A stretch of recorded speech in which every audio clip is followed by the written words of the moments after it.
Magandang tanghali sa inyong lahat. Maayong udto sa inyong tanan. Good noon to everyone. First off, I'd like to express my gratitude first to the Lord Almighty for giving us this day. Very sunny and beautiful weather day. And thank you for giving us another morning and another day in our lives. And we pray for our kababayans in the Philippines dahil doon naman hindi maganda ang panahon.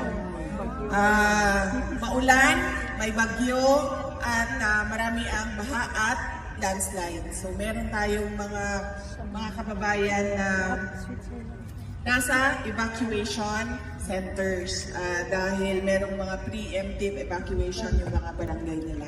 Pangalawa, ang pagpapasalamat ko sa ating mga organizers para sa ating dalawang pagtitipon ngayong araw na ito. Una, ngayong umaga dito sa harap ng ICC building at pangalawa, mamayang hapon sa Land Van Regan Park.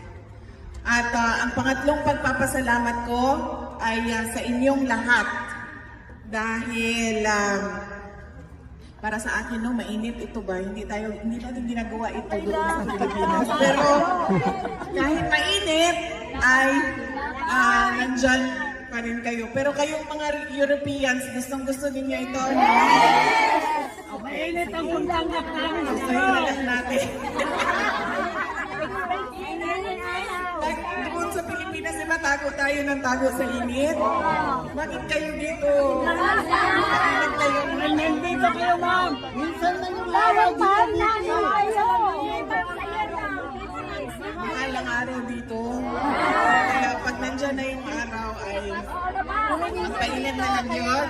Yes. Kailangan namin ng vitamin D, Vitamin D. Gusto ng mga afam brown.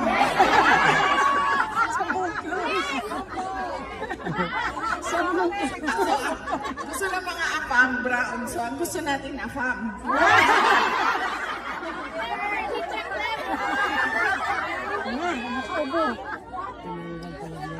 Sino ang mga pinakagwapong afam dito sa Europe?